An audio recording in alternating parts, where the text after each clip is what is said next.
Hello, everybody. I'm Landon Brooks with Heartlands Conservancy. And if you've been following along with us this week, we have been celebrating trees in a big way. It is Metro East Tree Week from Earth Day to Arbor Day. It's a little over a week, but there's so many good things about trees that it's hard to squeeze it all in just 7 days. So we kicked off the week live on air with Timmy Zell, where our conservation manager, Sarah Powell, taught him how to plant a tree. Then later that day, Emily Eiley from our friends at Trees Forever showed us how to plant a tree as well. And every day since, we've had just a different activity. We had the Illinois Forestry Association show us how to effectively remove bush honeysuckle from a forest, which is great. We invited people to participate in a tribute tree planting at the Exploration Garden at Swansea Clinton Hills Conservation Park.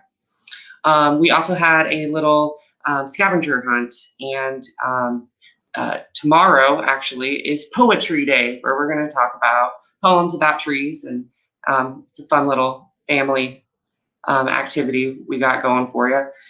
But yeah, so today we wanted to give you the opportunity firsthand to ask an arborist some questions that you have about trees. Trees are one of the most important and most expensive, really, as far as maintenance goes, plants in your landscape. So every time, especially when spring comes around, people tend to have a lot of questions that they want to ask arborists.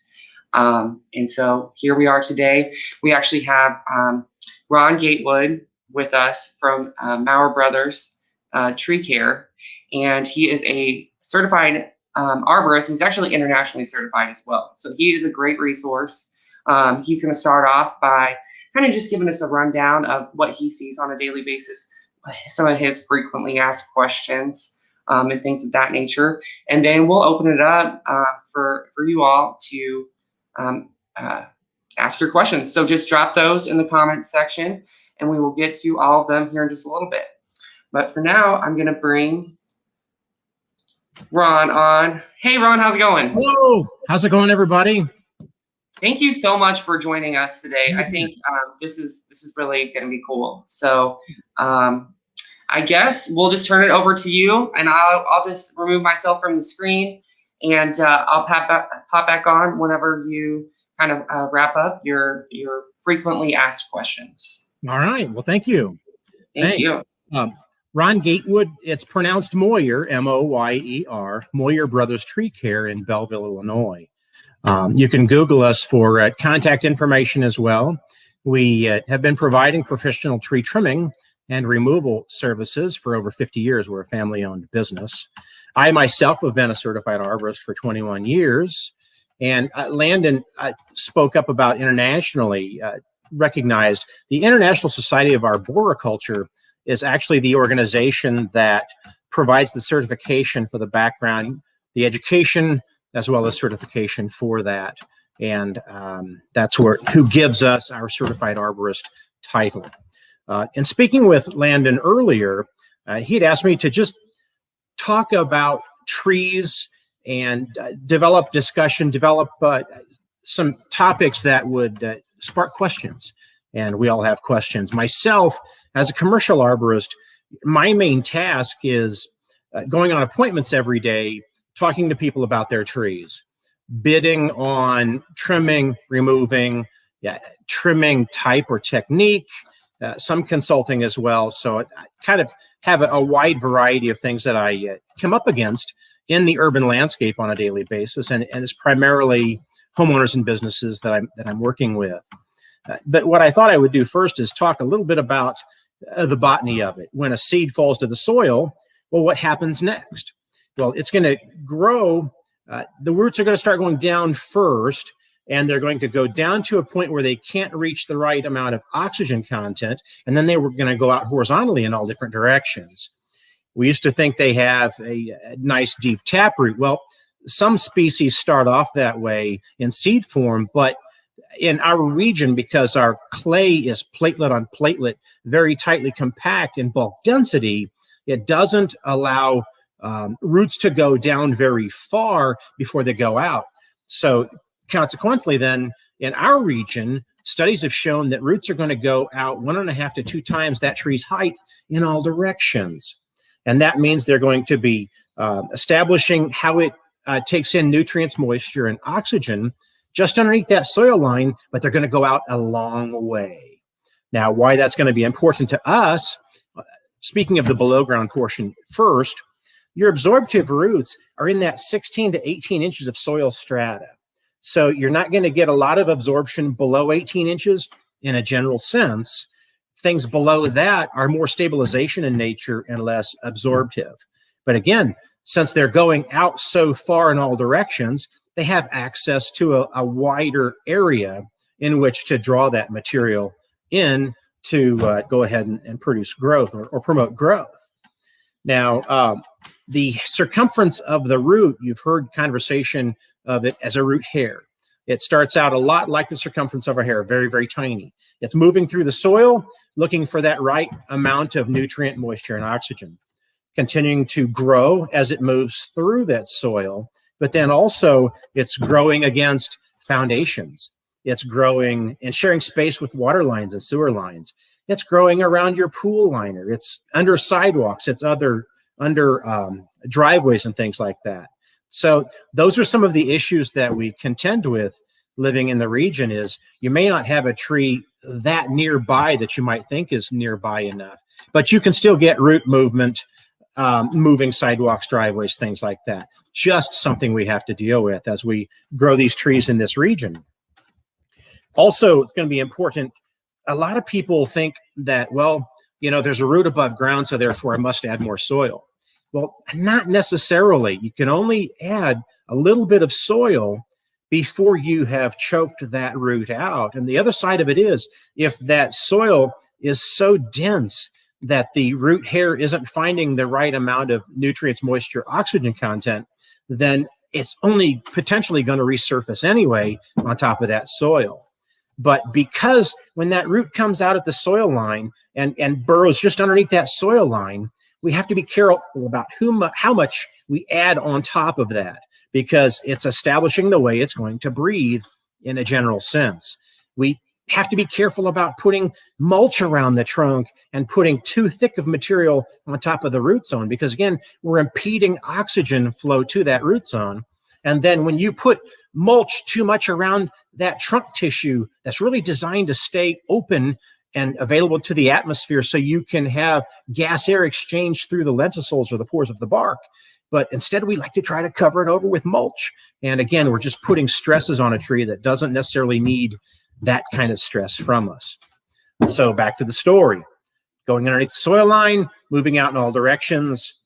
Another tendency we have in this area is we're overdeveloping our landscapes, I think. We like that nice block wall planter landscape box. We put it around the tree. We add more soil, and then we start putting other things in. Well, again, the downside is if your landscape blocks and landscape bed was there first, planting in that site is better for the tree. If you plant the tree first and build all that stuff up on top of the tree, that also starts to stress the tree. And again, then you guys hire me to come out and take a look at it and go, yeah, it's time to remove that one because it's gone now. So something to be concerned with as you're building your urban forest. Another thing we do is trenching. You know, I've talked about how the roots go in all directions. We have to be careful about trenching, because anything we do to disturb the roots now will disturb the top portion of the tree. I'll get into that in a minute. But again, if you're talking about what can I do around the base of the tree or on top of the root system, established root system, you know, disturb as little as possible, because they're going to have some just negative effects that you may not have anticipated earlier, but now, you know, that's going to have to be dealt with after that those things are done.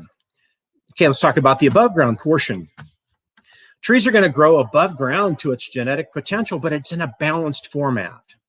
The root tips, the hormones in the root tips, are going to produce the shoot tips, the stuff we have above ground. Hormones in the shoot tips are going to produce root tips, are going to promote root tip growth. So what you have is you have this tree growing in both directions and in somewhat of a balanced format. And that's going to be important for for us, if all of a sudden I have to trim too much from that tree, now the roots are going to slough off. Some are going to die back as that tree rebalances itself. If we disturb the roots through construction damage, we have done a trenching or boring, added too much soil in one spot, decided to put a shed in this spot, and all of a sudden have created some construction traffic, or maybe have had to dig in and some root loss due to that construction process, you may experiencing some damage in the dieback in the canopy. Build a house in a forested location, and you didn't clear the trees far enough away from the house, and watch that perimeter around the house. What happens to those trees over time? It can take up to 5 years for construction damage to show up in the tree. So it's not uncommon to have us come out and see that, yes, there's some dieback in these trees, and talk about the construction process, talk about how the trucks were driven around, just root disturbances. So if you're going to build a house in a woodland setting, it's best to call out an arborist and start talking about a root protection zone, tree protection zones, marking some things off where you do not drive, you don't dump the excess concrete, you don't burn the building material excess there. Again, you can plant your house, but then you're also going to try to protect the trees in the planting process.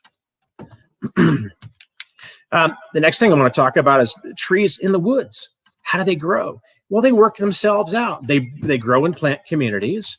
They grow pretty close together, but they grow to their genetic potential. Nature works it out. If a branch can't get enough sunlight to produce a leaf, then that branch will die off, and the tree just sloughs that off. Because again, it's reaching up for light, sharing that space with other plants in that community.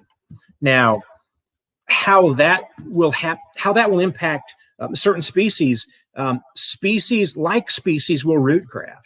So like, for instance, oaks with oaks, maples with maples.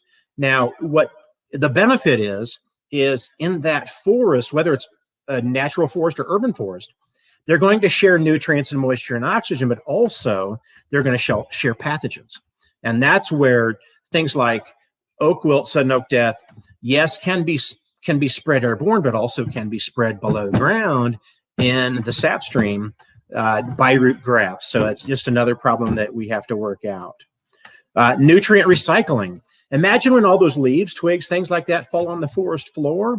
They're biodegrading. They're refeeding your soil. They're refeeding that nutrients, that root system in its natural organic form. You can't get a better fertilizer than just allowing it to naturally decompose.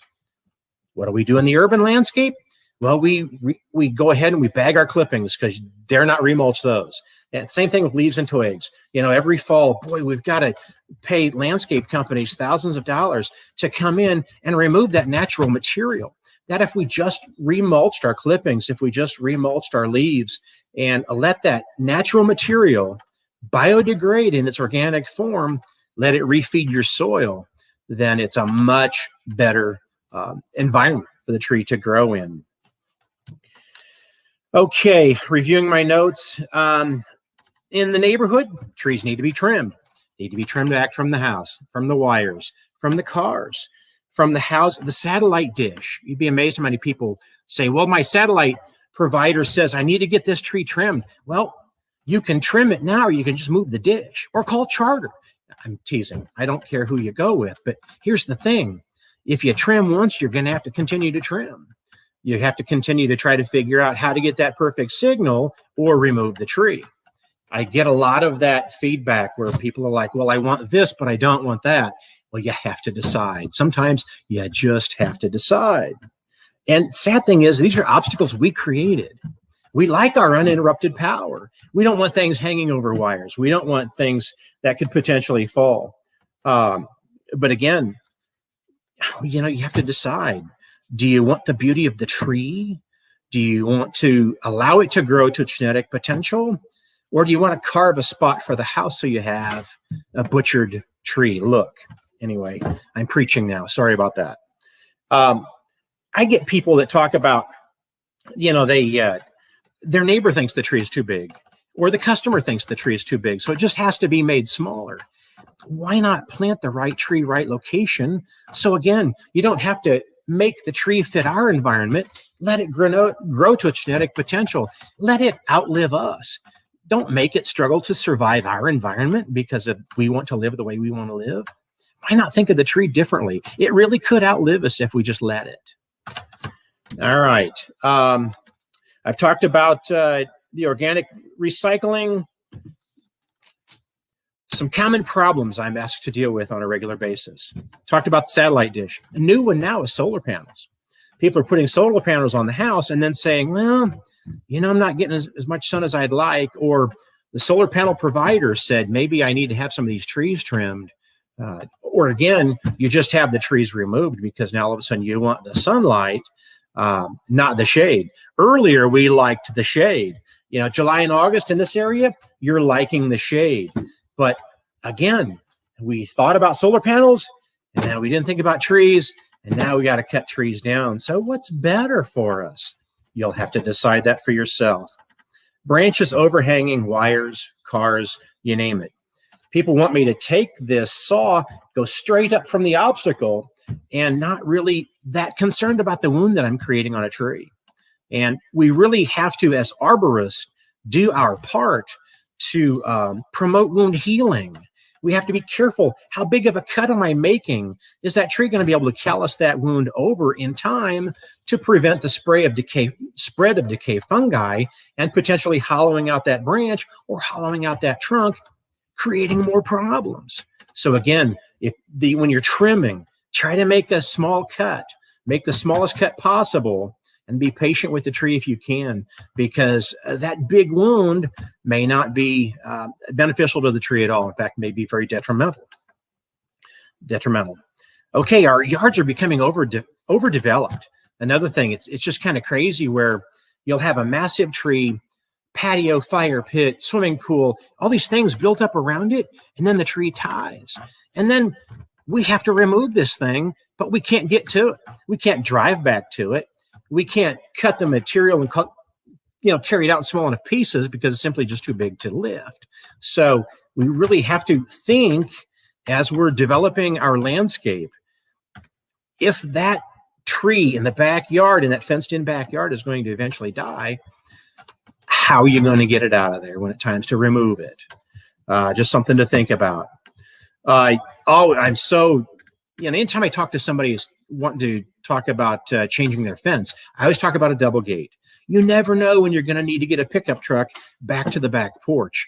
Why not think about that now? When the fence needs to be replaced, again, plan ahead so that you have that big tree. Now it's a 70, 80 foot pin oak. It's got a 30, 40 inch diameter. You can get equipment back there to remove it and remove it safely without damaging other things. So again, try to think ahead as you're overdeveloping your yards or just developing in ways that make sense, but try to be proactive if you can, because you just don't want to be sorry later. Okay, where do I make the cut? I mentioned promoting wound healing. So we always try to cut at the point of a branch bark collar or a nodal cut, just past a node, a growth node. There's several different methods that we use in our industry. We use terms like raising or lifting. And what that is simply going to do is just take your canopy height, remove the lower branches, getting it up a little higher so you can mow under it, so you can drive your car under it, the driveway, that sort of thing. I'm not going out to the driveway edge and going straight up with the saw, but at least I'm elevating your canopy height so you can peacefully coexist with that tree. Let it umbrella out and do what it normally does, but now you can mow without getting scratched. You can drive and not scratch your car, that sort of thing. We do a lot of thinning, which is you'll have a canopy that's awfully tight in the interior, and think of it in terms of airflow. Are you going to blow that wind through it and get a lot of resistance? You can make some selective cuts inside to thin the interior of the canopy so you can get some light and airflow to that canopy, maintain its health, and yet still reduce some of the wind drag that a tree is going to have, especially in storms. Another one we'll do is reduction cuts. Now, it's different from topping. Topping is bad. Topping is an indiscriminate cut on a tree. It's not really concerned about the location of the cut. And it's not that concerned about how much you're taking off of the tree. Typically, a topping cut is going to take 35% or more off of that tree. And if you really look at them, it's just a terrible look for that tree. You don't see them in the woods growing like that. And they don't need to be treated that way outside of the nature's forest. Our urban forest can look the same, really. You can make some selective reductions in a way that's going to promote wound healing. So you're making cuts at nodes, but yet you're only taking about 25% off the outside edge. So again, it's still perfectly healthy for the tree. We've not taken too much off of that tree, and we've made cuts in the right location. That's also a good conversation when people ask me, okay, now how much can I cut off of a tree? Well, really, 25% is a decent rule. That's a good rule for a year. Try not to remove more than 25% of the canopy in any given year.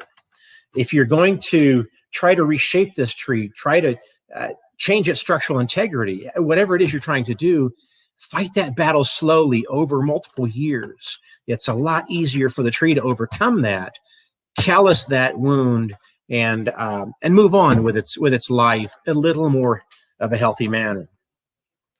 When can I cut? Well, it depends on the plant.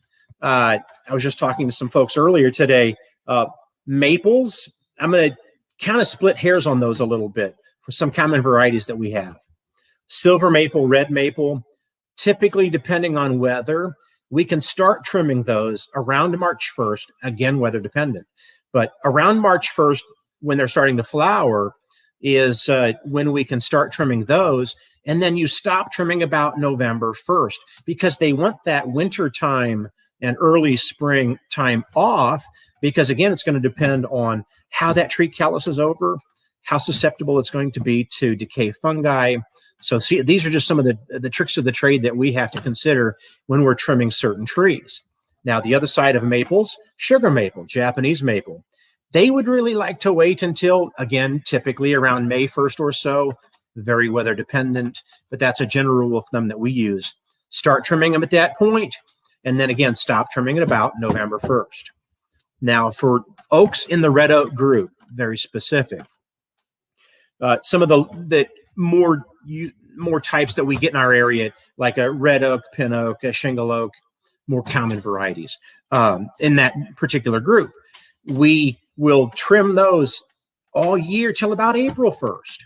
And again, because of oak wilt spreading by the beetle movement in the early season, the beetle life cycle, insect life cycle, and then also you give that early, I'm going to say early summer, late spring, that spring to early summer off. So for us, we stop trimming red oak group at about April 1st, and then we start after July 1st trimming red oak group. And then from July 1st, you can move all the way back to that April 1st of the next year, and then give them that spring and, say early summer off before you start trimming those again. Do I have any questions at this point? Yes. We are getting several questions from viewers, and I'm going to go ahead and just pop those up on screen, and we can answer them. All right. Let's see. The first one. Peach tree question. Yeah. And that question is, I have a peach tree with curly leaf disease. I started spraying it with liquid copper as described in the label. Also, because of squirrels, I only got one peach last year. Do you have any advice for me? Can I say call Brodingham's or Eckert's? I personally don't treat. I'm not really, promoting one company over the next. But since I do no treatments at all, and I just refer when people have chemistry questions or issues like this, I just refer to them, those guys who deal with that stuff on a regular basis that I personally don't, and just ask them. There's some companies out there that offer arborists on staff that actually do nothing but treatments. So if you call our office, happy to recommend them, over the phone at that point, some options that you could go with, some people you could call and talk with. Another person I would ask, I would call the help desk at the University Illinois Extension Center. Absolutely. They that would be a very valuable resource on that, and they actually have someone on staff that is dedicated to fruit production and agricultural production. So they would have some answers for you there as well. Yeah. Thanks for that. And then also your Tri-County Extension. They might have some other resources as well, some local folks or just whatever. But thank you for that question. I'm sorry, I'm not going to be able to answer that specifically. At shoot squirrels? Okay, never mind. Sorry about that. Well, moving on. My dog would. Oh, I'm sorry. My mouse fell. My dogwood did not come back. No flowers, no leaves. Is this spider mites, fungus? It only started with a few branches not coming back last year. This year, all gone. I'd have to see it. Right now, you've asked about spider mites. Well, spider mites are going to be primarily on leaves, and you're not going to find them now if you don't have leaves. Funguses, you might be post-mortem fungus, but we can't really tell that if what I'm looking at today is the actual culprit. So if it's gone now, it's time just to stop and start over. But as far as post-mortem, what happened, why it happened, not sure we have all the information we can do to precisely give you a good answer. What kind of lifespan do dogwoods have? I know we get sometimes get questions about, oh, my tree died, what happened? Yeah. Well, sometimes it's just that their lifespan could be only 30 years, it could be 60 years, or you have an oak that could live for hundreds and hundreds of years. Right. So it all kind of varies on that. But I think, some people are just like, what did I do? And it's like, nature ran its course sometimes. Yes.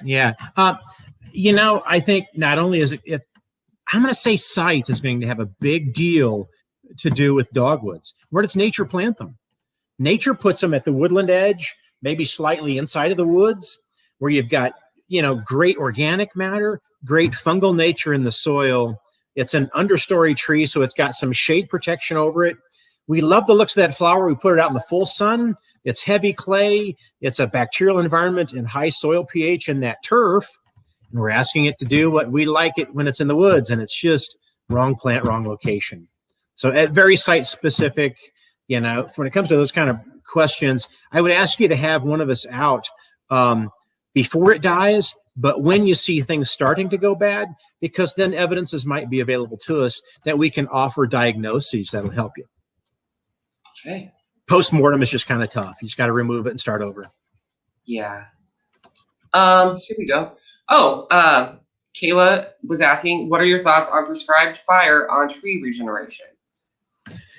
Wow. It seems to be a pretty common practice. And it seems like I'm not hearing anybody talk about the dangers or damages of until the fire gets out of control. In my world, I work pretty much with the homeowner or the business. So my world is more of an urban environment, not the forestry scenario. I think this is kind of more of a forest question, but my thoughts on it, it seems like, look what nature does. When a lightning strike all of a sudden wipes out a drought-stricken area, and then look what happens later, rebirth. Life moves on and it comes back pretty well. Look what happened after Mount St. Helens, and all of a sudden you had that scorched earth scenario, and then things started growing back. So, I don't know. I guess I kind of look at fire as being part of nature. You let it run its course. You see what rebuilds afterwards. Yeah, okay. It's okay with me. Here we go. This is a question about a ginkgo tree. It started losing its bark in a 6-inch area last summer. This spring, the damaged bark area has expanded about 3 foot up and down along one side of the tree. Also, leaves on new growth would seem okay, but on other parts of the ginkgo, the leaves are stunted and are about half the size of a matchstick. Yeah, something's going on. Again, I would have to see it.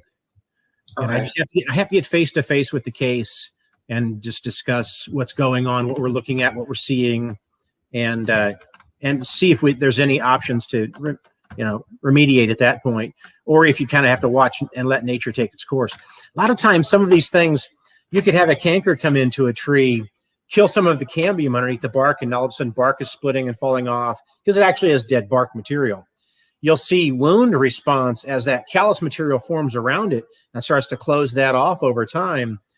that's the perfect scenario. But in this question, it's getting worse. It's not getting better. So, just have to see it. Is that something, isn't there like kind of tree tape or tree adhesive stuff that you would recommend covering it for the meantime until you can maybe get out there or anything? No. I think the downside with that is you're only going to hold moisture against that area, because if you think of differentiation of tissue, trunk tissue is designed to stay open to the atmosphere, so you can get gas air exchange through the pores of the bark, and then also that needs to be able to have that atmospheric dryness as well. Rain can help it stay clean to some respects. Trunk tissue or root tissue designed to stay covered. When that all of a sudden is, we've over excavated, we've overexposed, that sort of thing. Those are some more, again, general dangers we run into. But no, I wouldn't cover that wound up. I would let nature run its course, leave it open to the atmosphere. Don't spray paint it with the black tar. We used to think was a good idea. It's not. Let nature go ahead and callus that over in its slow but deliberate format. That leads me to a question about, you talk about those roots being exposed and stuff like that. A lot of times we see that when there is some destabilization of stream banks, the water is washing out. Do you have any recommendations on maybe possibly trees that hold that dirt in that are great for stream bank stabilization or anything? We just don't get a vote. Streams are going to come and go as climate continues to change. I'm noticing more and more erosion, not less. And it seems like more and more streams are struggling with more and more difficulty. I think whatever nature plants there, if it's holding that bank and is stabilizing that bank, I'm pretty gracious at letting that thing grow. We give some things a real hard time, like euonymus vine, like the winter creeper vine, like bush honeysuckle, Japanese honeysuckle. Those can force out some of the desired species, some of our native species, so they can be invasive. But if you've got something like that holding your creek bank back and you're not losing silt, is it a good thing all of a sudden? Because what are you going to plant there that's going to hold the silt back better than what nature has planted already? I do have to say, from a perspective from a conservation organization, sure, that we don't ever recommend keeping any of those, because what happens is those escape, and and they actually cause our U.S. economy billions of dollars every year. So we don't advocate for that. There are some native options if you need that kind of thing. There's actually several different ones. I was just reading about elderberry the other day, being a good one to help stream bank stabilization. Or there's grasses like American beetgrain grass, sure, among others, or there's sedges that you can plant, and in button bush, or there's some natural alternatives for that. But that's an area of I'm going to say forestry that I'm just not in, by I'm not that familiar with. So it's funny because we're coming from two different worlds here. Absolutely. And that's what's the nice thing about this webinar actually is we have at Heartland's a conservation perspective, and you have you're urban forestry minded as far as what you're kind of like what's practical, what's the easiest, and what is already kind of working. So there's a different point of view for each and stuff like that. Yeah. So one of the questions that we're asked a lot all the time, oaks are really important for our area. They are the best food resource. I mean, they support so many different species, right? Yeah, absolutely. Really advocate for people planting oaks. Yeah. However, sometimes they get oak galls, and people have a lot of questions about that. Are they going to kill the tree? What are they? Can you cut them off and then the tree be okay? So, as an arborist, what's your perspective on that? Yeah. I'm going to tell a story, and you may think it's wishy-washy, but anyway, let me go this direction. Start with the gall, for instance. Starts with the Calypsid wasp. It's a clear-winged wasp, and she will lay her egg on the bark in somewhat of a stinging fashion. Hormonal overgrowth, actual wood tissue from the tree, closes around this egg, causing a gall that we look at. Now, they become very, very, very unsightly. But if the branch twig, it grows past the gall and leafs back out, that tree is okay for now. But that shoot will continue to elongate. More galls will form. Shoot elongation, galls will form. I see that sometimes, yes, it can kill. It seems like pin oak get the biggest, have the biggest difficulty with that specific gall. But there's a lot of different oak galls. There's leaf galls as well as twig galls. But the one for the Calypsid wasp on pin oak, that tends to be the biggest one that we deal with. Okay, now when that larva chews its way out and pupates into an adult, it's going to either fly off to other trees, land and sting another shoot on this tree. So the population, it may be nomadic as well on other trees, as well as staying home and continuing to re-gall that pin oak, if I can use that analogy. So my first thought is, when the tree quits leafing out, yes, it's time to remove the tree. Did galls kill it? I just hard for me to say yes they did or no they didn't. They are a circumstance that had to be dealt with, and you can't get rid of the galls. You can't seem to trim them out and stop galls from ever attacking that tree again, because again, these insects are flying all over.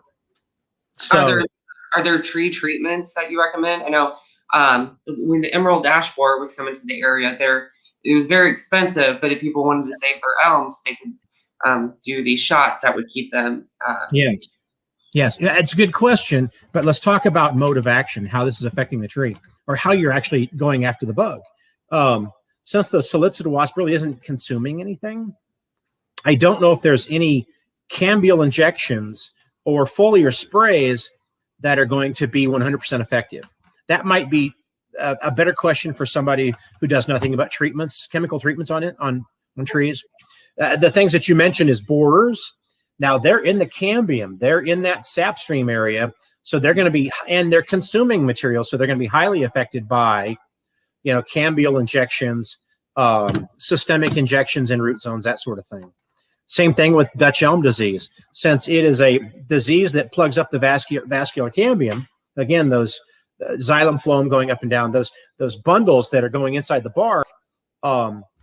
There was some preventative injections for those as well, but boy, it seems like as soon as you stopped injecting, well, then it didn't take long for the tree to succumb to those things. So I think, again, it would be something to address to those who specifically treat. In my area is specifically trimming and removal and some consulting and that sort of thing. Did that make sense? Oh yeah, for sure. Okay. Another thing, I kind of wanted to revisit tree topping. You mentioned a couple times. Now, you don't top trees. No. Because you're a certified arborist, and as part of that, ethically, you can't. There's a code of ethics when you become certified that the International Society of Arboriculture asks you to sign. And really, it's basically, it kind of tells you how bad tree topping is then, right? I mean, if you want to be a certified arborist, you can't top trees. I mean, that's how damaging it can be. It really is. Let's go down the botany road for a second. Basically, you're removing too much tissue at one time. You are taking a lot of leaf material away. Each leaf produces food. How much of a diet do you want to put that tree on? Well, you're putting it on a tremendous diet that now it has to produce a whole bunch of epicormic and adventitious shoots to try to replace leaf surface that has been removed by topping. And they look awful in the winter. If you've ever driven by a top tree in the winter, you'll be like, what is that scary looking thing? Yeah. And also those epicoral shoots are really weak, and they try to make fast. And so then you have problems with the limbs ultimately dropping, right? That's where I wanted to head next. And that is the other part with topping is the cut is made indiscriminately and too large. So now you'll have all those shoots proliferate around that open spot that won't callus over. So decay fungi go in and hollow that piece out, start creating more wounds for the tree. The shoots that do grow off of that are weakly attached, very susceptible to wind shear, and are always shedding branches. So, really, the moment you top a tree, you've really reduced the lifespan of that tree. Nothing but bad is going to come of this. Yeah. I had another question about a specific species, and that's black walnut. Okay. A lot of times, do you deal with black walnuts often? Mainly trimming or removing. Again, I'm not diagnosing insect or diseases. They seem to leaf out late. They're always the last one to leaf out. They're one of the first ones to defoliate. It's a fungal disease called anthracnose on walnut anthracnose on the leaves. So they get spots, they get necrosis, and they fall off early. Funny thing is, it's one of the anthracnose diseases that doesn't seem terminal to that specific species. Some are to other species. This one doesn't seem to be. Yeah, well, one thing I wanted to highlight, and we kind of talked about this a little bit in one of our previous webinars, was just black walnut and how some people, like you'll notice if you have black walnut in your yard, you're going to have struggle growing things like tomatoes and just a lot of other plants. And that's because they put out toxins that are actually designed to kill off other species. So if you think, oh, I just don't have a green thumb, if you think I just, can't get gardening to work, and you look in your yard and you have a black walnut, ding, ding, ding, that's your answer. And actually, those toxins live in the soil even after the tree has died. So what you want to look for are just plant species that are tolerant of the black walnut. But that's a common question for people who have black walnuts. Anyway. Sure. Yeah. Juglone is the name of a chemical. It's an allelopathic chemical that the tree puts into the soil. Definitely a defense mechanism for that plant colony. Walnuts love it. Other things don't. I would just have to research to see what information is out there that what species, what types of plants will grow well in that location. I spoke earlier about right plant, right location. I think if you've got a big black walnut in your backyard, steer away from putting stuff around it. If you're going to plant a garden, put a raised bed in it and try that one year and see how that works. Again, start experimenting with things that maybe you will discover will work for you in that environment. Yeah, and there's research that can be done. There's lists out there of what you can plant around a black oak, but I always find that interesting because it's something that you wouldn't know unless you know. So, and that's kind of why we're here. Now, we did have another question coming in on Facebook. Any recommendations on trimming up a large oak hanging over my house? It's a black oak, maybe? Yeah, great question. Again, being in the Northern Red Oak group, we wouldn't take any live material off of that until after July 1st. Recommendations, again, hanging over, I don't mind the umbrella. I don't mind the shade umbrella over the roof. I like some clearance because I don't like the branches when they get wet. Now they're rubbing the shingles and killing the shingles early. And again, that's not going to be good for the tree, opening up a bark wound that the tree can't ever callus over. So I do a lot of trimming with that. And then also sometimes the branches are going to be so far over the roof that I can't take the saw and go straight up, but I can make some reduction cuts on those branches to reduce the weight, reduce the amount of overhang. Again, walking that fine line of giving you what you want, but still doing the right thing for the tree. Because again, we have to promote wound healing. We have to try to do no harm. So we really just do our best to walk that line, talk the customer through things that we can do, things that we shouldn't do, and try to help them understand and how to live with that compromise. And so you had mentioned before, never cutting off more than 25% of the canopy. Does that also apply to an individual branch? Would you say, you would cut 25% off and then 25% off that, or how? That's a good question. Studies have shown that the 25% on a branch has to do with circumference of the branch pertaining to the host. You know, you don't want say for instance, you've got a 20-inch host branch, and now you've got a 10-inch side branching coming off of that. To take that 10 inches off of this 20-inch host, that's going to be an awfully large wound by percentage in comparison to the host. Now, if you're taking a 5-inch branch off this 20-inch host, that's going to promote wound healing. That's going to allow callus formation quickly and reduce that tree's exposure to decay fungi. And back to Chris's question about black oaks. Yes. You know, the major fear, like if there's a branch hanging over your house, is this branch going to fall off and damage your roof? Are there certain species of trees that are more susceptible to that than others? Is black oak one of the species that you would watch out for at all? Yeah, thank you for that question. I'm going to go down a different road that we haven't talked about yet, and that is branch bark collar, attachment to the main. You know, how tight of a crotch angle or how wide of a crotch angle is that? If you have, like for instance, pear, red maple, some of the species that'll have multiple trunks going straight up, and they're touching at the bottom. Okay, it's a process called included bark, where now all of a sudden that branch bark collar is covered over because your branches continue to grow. They're adding in circumference every year. So not only are they closing that bark connection off, so it's not getting its airflow, so that connection is rotting, but mechanically they're forcing each other apart. So a branch angle that's too close together can produce what's called included bark, and whether that is a hardwooded tree or a softwooded tree, they all can fail. Something that I talk to people a lot about is if you're going to live with trees and enjoy their benefits, you have to live with a little bit of uncertainty, because we can only fix what we can see today, but not everything is going to be that obvious. The higher in the tree, the less obvious, unless you have somebody get in there with a lift and do inspection of each branch angle and discuss those issues. You can't really know all of it. And then two, we never know what the next storm is going to bring. So if we're going to live with the benefits of trees, we have to live with a little bit of uncertainty and say, well, an oak branch, hanging over my house, maybe it will fall. Well, it's a bulk density wood. Oak is a very strong wood.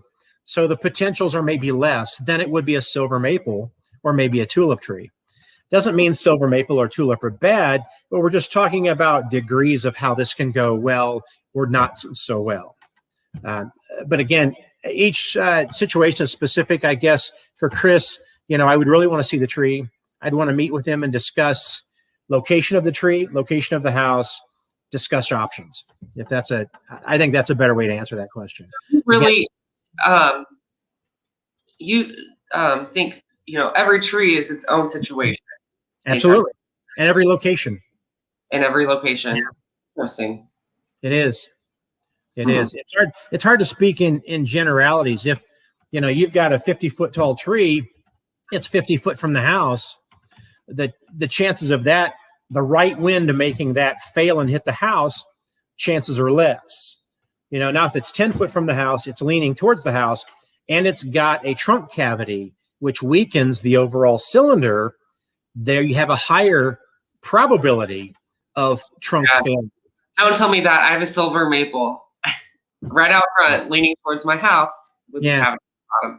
And I'm like, I know it's kind of an issue, and I'm going to have to get it taken out within the next couple of years. But I was mowing my lawn yesterday, actually, and I noticed a slight lean.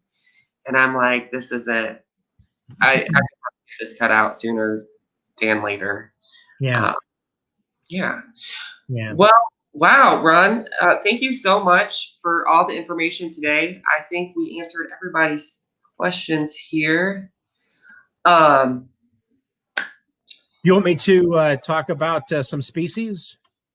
Well, Or are we good on time? How am I for time? Have you had enough of this? Yeah, we're at about 50 minutes, and Okay. I think our conservation manager actually has a question for you that I wanted to Great. ask. Okay. You talked about right tree, right place. Yes. And that's very important. They say the most important day in a tree's life is the day that it's planted. Did you plant it in the right place? Did you plant it properly? Mhm. So, in your experience, though, are there some species that thrive more in an urban landscape with highly disturbed soils? You know what? The disturbed soil I have to qualify because it could be a clay site that has been tilled. That's a disturbed site. If you dug a foundation, poured concrete, your backfill is a disturbed soil. So again, I'm not so much concerned about the disturbed as I am the site you're planting it in and what you're planting. So I'm not able to answer that question because I would say all species can grow in a disturbed or undisturbed site. It just depends on how you're disturbing it. Are you putting a bunch of grade 8 in there and mixing it in because, that was where the driveway went, and now 18 to 24 inches of overdig is now highly concrete? Well, that's going to be a highly alkaline soil and very high in pH. So therefore, some things are going to need to be pH specific to grow in that environment. So very, very site specific. Sarah, I'd be happy to meet with you and take a look at the yard and, discuss further. Well, I think I have one last question for you. Go for it. What's your favorite tree? My favorite tree. How about a couple? Small tree? Three. Okay. I like. How about any oak? Okay, that works. I'm gonna go politically correct. I'm gonna say white oak, state species. Okay, state trees, white oak. Okay. Like them. Canada red chokecherry. Oh. Now, a lot of people aren't going to like it because it grows fast. It produces a small seed, maybe dime-sized, small purple fruit.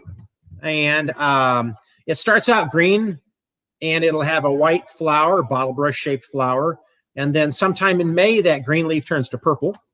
So you've got another season of look all summer long, beautiful purple. In spring, or in fall, then it lightens up to an even lighter purple. So you have 3 seasons of look in one tree. Love that. Nice. The other one's tulip. That's my third choice, tulip. Yes. Oh my gosh, gorgeous. Love them. They're in my top 10. Yep. Maybe yep. A lot. My favorite, since you're asking. Sure. I like sycamores, I like red buds, and I like dogwoods. Yeah. And they're like my street that I live on has beautiful dogwoods, beautiful sycamores, and red buds. And I think the spring and summer are very nice times, and fall. Yeah. The sycamore leaves in the fall are beautiful. So yeah, and if you like sycamore, that means you're patient with the sycamore anthracnose. Because it doesn't seem to always kill. Sometimes it can kill, but it seems like they can get anthracnose in May or June, lose most of their leaves. Then by July, they're popping new leaves out. They're moving on with life, looking beautiful again, and doesn't seem to be bothered a bit. Nice. So, yeah, kind of cool. I like sycamore too. Well, thank you. Yeah. Yeah. You guys, well, I have a few other things to talk about with you for Heartlands, but again, Ron, thank you so much for joining us today. Thank you for letting people ask questions and everything. And Moyer Brothers, I pronounced it wrong. That's all good. Everybody knows. That's cool. I pronounce stuff wrong all the time. Yeah. But anyway, so if you need to ask Ron anything, give Moyer Brothers a call, ask for him, and he will get you taken care of. You glad? Oh, sorry. All right, thanks, Ron. All right, guys. Well, Tree Week is not over. And one thing I forgot to mention, it actually ties into my next point, is that on Monday, we gave away 1,030 trees to communities and community organizations, as well as people who were nominated to get a giving tree, and people who cut down Bradford pears and were replacing them with native species. So we did that on Monday, and we've asked that people take pictures of them planting their trees that they got, so that we can post them on Arbor Day as we celebrate trees, and as we, before we go out to the tribute tree grove, because we're going to be out there at 4 o'clock planting trees at the Swansea Clinton Hills Conservation Park at the Exploration Garden site. So if you haven't heard about the tribute trees, what they are, there's a grove of 50 trees, and you can purchase one for $100 and have it in tribute of, in honor of, or of somebody special. That could be a graduation gift. It could be for Mother's Day. Mother's Day is Sunday, May 9th. So if you want to honor your mom in a public space where her name will be on a sign and forever, that could be a really good thing. And all of the money that we raise through that will help support that project, which is really important. That reminds me of one other item I wanted to cover. If you like this webinar, if you like our other webinars and the things that we do have a membership base that helps support our organization. And May 1st, which is Saturday, kicks off our membership drive. And so we're trying to get new members to join us. With that, you will get our quarterly magazine. You'll get on our email list. You'll have access to members-only events, different things like that. But also, if you join in May for our membership drive, you will get this nice little T-shirt that says "Nature Keep It Growing," so that you can go out and show off your pride for being a Heartlands member. And it's just kind of a fun design there. So that's that. And then if you join at the $100 membership or more, you will be entered in to win a Tesla. I can't talk today. A Tesla for a weekend, which is really cool. I don't know if you've seen the new Teslas out on the road. I've only seen a couple of them, but I was like, what is that alien spaceship? That's cool. So that can be all yours for a weekend. And yeah. So thanks for tuning in today. I really appreciate all the questions. If anybody has any more, like I said, you can reach out to the University of Illinois Extension Office. They have a helpline that Master Gardeners and Master Naturalists will help answer your questions for free.